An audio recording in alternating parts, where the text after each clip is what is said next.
सुप्रभात। सभी विद्यार्थियों को नमस्कार।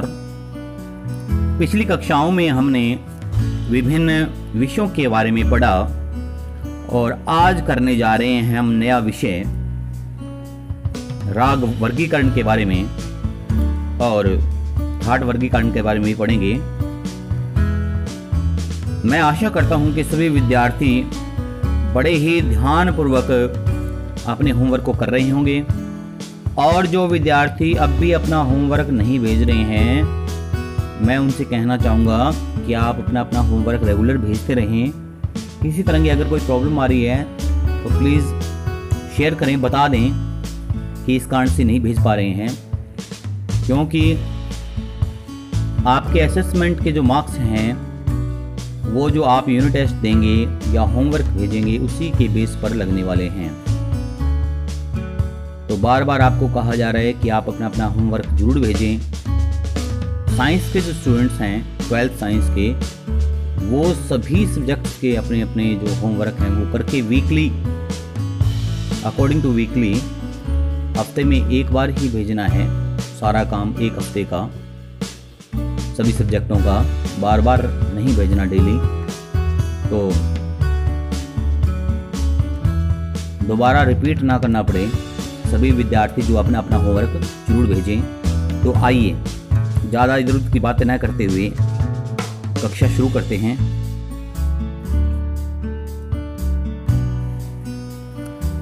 डियर स्टूडेंट्स, आज का जो विषय है वह है राग वर्गीकरण।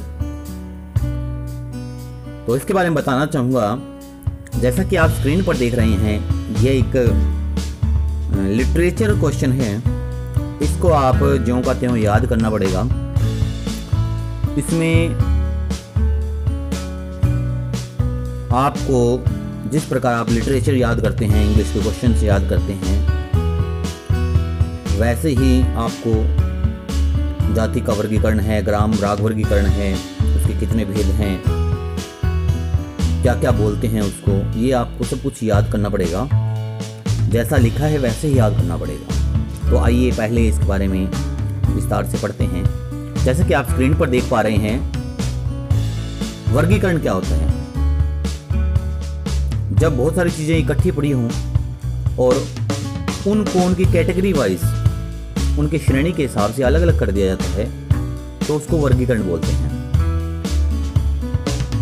जैसा कि पंक्तियों में लिखा है, जब एक ही श्रेणी की चीजें इकट्ठी करके उसके अलग अलग वर्ग बना दिए जाएं, उसको क्या बोलेंगे? वर्गीकरण बोलेंगे। एग्जाम्पल के तौर पे बताया है, लाइब्रेरी में अंग्रेजी की किताबें अलग हैं, हिंदी की अलग होती हैं, गणित की अलग रखी जाती हैं। तो उसी प्रकार प्राचीन समय के अंदर क्या होता था, रागों के भी अलग अलग वर्ग बना दिए जाते थे, जिसे क्या बोलते थे? राग वर्गीकरण बोलते हैं। राग का अगर सीधा अर्थ निकालें तो स्वरों का ऐसा समूह जो मन को रंजित करे वह राग कहलाता है, मन को खुश कर दे। या हम यूं भी कह सकते हैं, जैसा कि लिखा है, वह स्वर समूह जो कि एक नियोजित ढंग से गाया जाए उसे राग कहते हैं। प्राचीन काल से ही अनेक राग पद्धतियां थी, गाने के स्टाइल थे, जिनका जन्म और विकास हुआ सरलता के लिए, आसानी के लिए, ताकि उसको समझा जा सके। उसको कुछ हिस्सों में बांट दिया गया। अब राग वर्गीकरण का क्रम आपके सामने इस प्रकार है। नंबर 1 आप देख रहे हैं जाति वर्गीकरण। जाति वर्गीकरण जो है, भरत मुनि जो हुए हैं उनके काल में जाति वर्गीकरण गायन का प्रचार हुआ। उन्होंने कुल जातियां 18 मानी। स्वरों की वह विशेष रचना जिसमें 10 लक्षण हो, स्वरों की कोई भी ऐसी रचना जिसमें 10 लक्षण हो। कौन कौन से लक्षण बताए गए हैं? ग्रह, अंश, न्यास, अपन्यास, अल्पतव, बहुतव, षाढ़वतव, औढ़वतव, मंद्र और तार।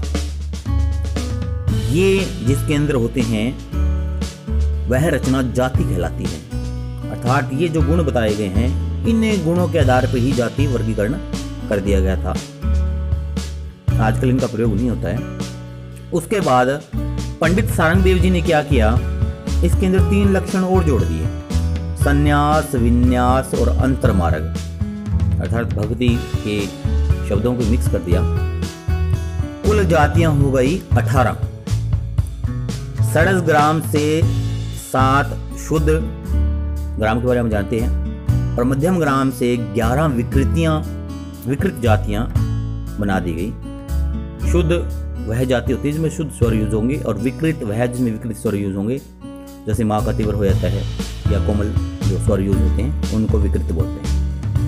अब ऊपर दिए गए जो लक्षण हैं उसके अंदर ग्रह, अंश, न्यास, अपन्यास, अल्पतव, बहुतव, षाढ़वतव, ये जितने भी गुण जो लिए गए हैं वो प्रकृति से लिए गए हैं, नेचर के ही गुण हैं ये। जैसे औड़वतव है, मंद्र है, तार है। तार जो ऊंचा जिसको गाया जाए, मंद्र जो नीचा गाया जाए। औड़व के अंदर आपको पता है 5 स्वर हों, षाढ़व में जो है जिसमें 6 स्वर हों, बहुतव जिसमें कई स्वर मिला के बजाए जाए, अल्पतव जिसके अंदर अल्पता रहती है, अल्पता मतलब कम रहता है, जिसमें अपन्यास जिसको फैला के गाया जाए, कम फैला के गाया जाए, और न्यास जिसको फैला के गाया जाए, अंश जिसमें अंश मात्र स्वरों का प्रयोग होता है, ग्रह जो कि आसपास के वहाँ के माहौल के अकॉर्डिंग प्रयोग किए जाएं। इस प्रकार से इनका अलग अलग गुणों का सबका महत्व है। और इसी प्रकार संन्यास, विन्यास और अंतर्मार्ग। संन्यास जो भक्ति मार्ग है और विन्यास उसी का विपरीत है, और अंतर्मार्ग इन दोनों के बीच का जो रास्ता है।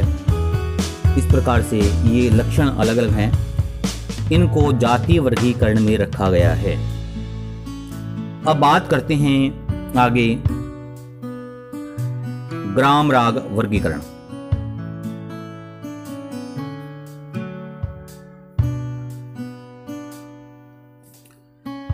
ग्राम रागों की उत्पत्ति जातियों से ही हुई है, अर्थात सबसे पहले जाति वर्गीकरण था, उससे फिर ग्राम राग उत्पत्ति हो गई। सबसे पहले ग्राम राग को उल्लेख मतंग मुनि जी ने बृहददेशी नामक उनका एक ग्रंथ था म्यूजिक का, संगीत का, उसमें उन्होंने किया। ग्राम रागों के 5 प्रकार हैं, जिसकी अपने अपने स्टाइल, अपनी अपनी शैलियां हैं, जिसको गीति बोलते हैं। उन शैलियों को गीति बोला जाता है। इन गीतियों के आधार पर ही ग्राम रागों के 5 प्रकार बने, जिनके रागों की संख्या 30 हैं। इन 5 प्रकार के ग्रामों के अंदर 30 प्रकार की रागें प्रयोग होती हैं।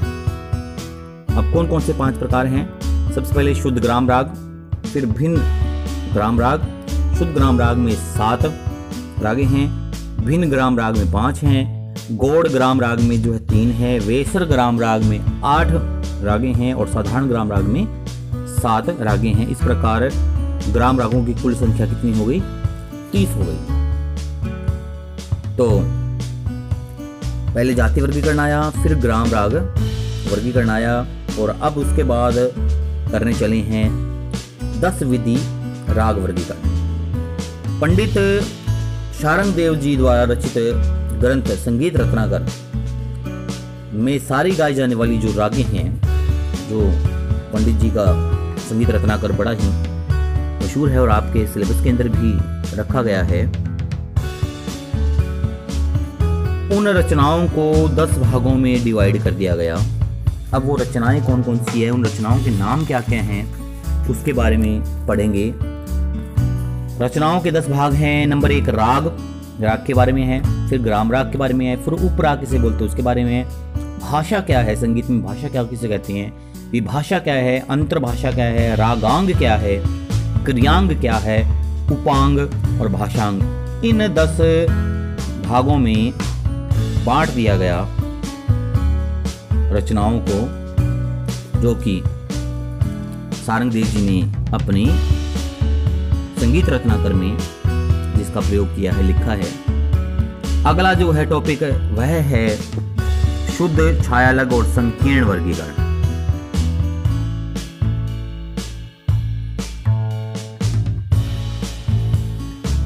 शुद्ध, छायालग और संकीर्ण वर्गीकरण में इन तीनों वर्गीकरणों को, रागों को विभाजित करने की प्रथा चली आ रही थी स्टार्टिंग से शुद्ध, छायालग और संकीर्ण राग विभाजित, जो भरत मुनि के टाइम में भी था, मदन मुनि के टाइम में भी था, और पंडित सारंग देव के ग्रंथों में भी इसका उल्लेख मिलता है। अब क्या क्या होती हैं ये बात करते हैं। नंबर का शुद्ध राग, जिस रागों में शास्त्रीय संगीत के नियमों का प्रयोग किया जाता है।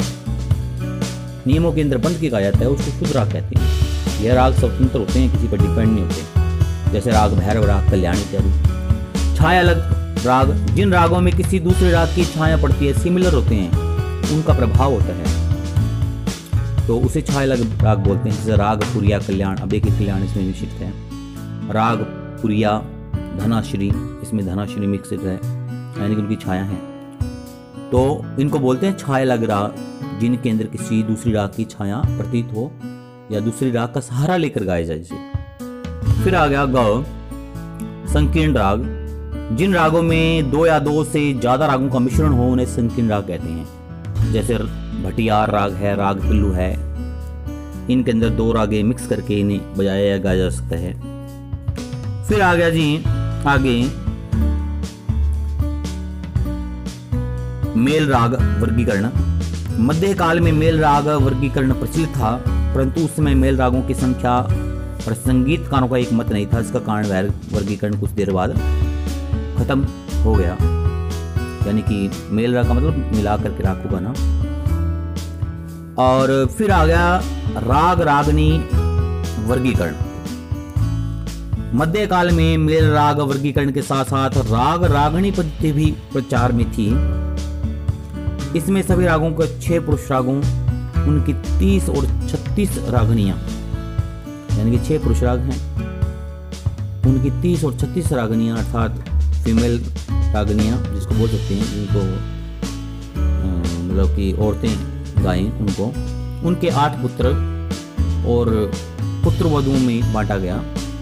ये सिर्फ एक वर्गीकरण किया गया, रियल में ऐसा कभी नहीं हो सकता कि रागों के राग पति हों या रागनियों की पत्नी हों, ये सिर्फ एक नाम दिए गए हैं।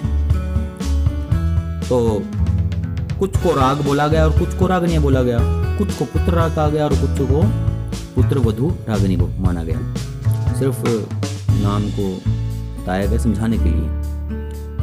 तो आज हमने राग वर्गीकरण के बारे में पढ़ा। एक बार फिर से थोड़ा देख लेते हैं क्या क्या चीज़ हमने पढ़ी है। सबसे पहले जाति वर्गीकरण, राग वर्गीकरण के अंदर जो कि भरत मुनि द्वारा किया गया था। फिर ग्राम राग वर्गीकरण जो कि मतंग मुनि द्वारा किया गया। फिर 10 राग वर्गीकरण जो कि पंडित सारंग देव जी द्वारा किया गया। फिर शुद्ध राग के बारे में बात आई, इससे पहले जो है शुद्ध, छाया अलग और संकीर्ण राग वर्गीकरण किया गया, फिर इनको डिफाइन किया गया हमने। और उसके बाद जो है मेल राग वर्गीकरण के बारे में बात की और अंत में राग रागनी वर्गीकरण हमने किया। तो आज हमने 6 पॉइंट तक पढ़ा, आगे भी इस क्वेश्चन को कंटिन्यू करेंगे अगली क्लास में। आज के लिए केवल इतना ही, धन्यवाद।